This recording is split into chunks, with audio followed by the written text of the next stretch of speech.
ముఖ్యమైన అంశం మీ ముందు పెడుతున్నాం. దేవుని కృపచేత దేవునికి స్తోత్రం చేయండి. Hallelujah, praise the Lord, praise the Lord. ఏంటంటే అక్షర సంబంధమైన పరిచర్య ఒకటి, రెండవది ఆత్మ సంబంధమైన పరిచర్య. ఈ రెండుకి తేడా. అక్షర సంబంధమైన పరిచర్యకు ఉదాహరణ ఏంటంటే, ఇశ్రాయేలీలు ఎర్ర సముద్రం దాటి ఇటువైపు వస్తారు. వచ్చిన తర్వాత మోషేను పర్వతం మీదకి దేవుడు పిలుస్తారు, సీనాయి పర్వతం మీదకి. అక్కడ దేవుని సన్నిధిలో దేవుడు అక్కడ ఉంటారు.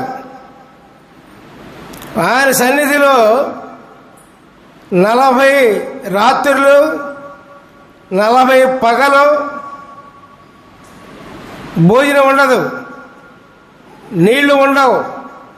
అట్లాగే 40 రోజులు అట్లా ఉండిపోతాడు మోషే. దేవునికి స్తోత్రం, హల్లెలూయా, ప్రైజ్ ది లార్డ్. అట్లా ఉండిపోయినప్పుడు అక్కడ ధర్మశాస్త్రాన్ని అక్కడ బోధిస్తారు దేవుడు.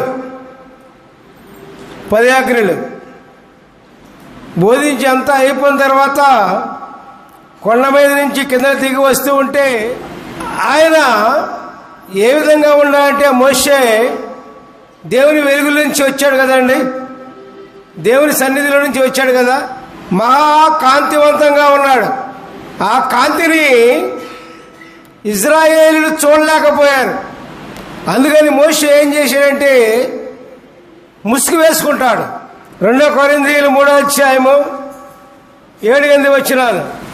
మరణ కారణమగు పరిచర్య రాళ్ల మీద చెక్కబడిన అక్షరములతో సంబంధమైనదైనను మహిమతో కూడినదైనను. అందుకే మోషే ముఖము మీద ప్రకాశించుచుండిన ఆ మహిమ తగ్గిపోయినదైనను ఇశ్రాయేలీయులు అతని ముఖము చూడలేకపోయారు. హల్లెలూయా, ప్రైజ్ ది లార్డ్. అట్లుండగా ఆత్మ సంబంధమైన పరిచర్య ఎంత మహిమ గల దేవుడను.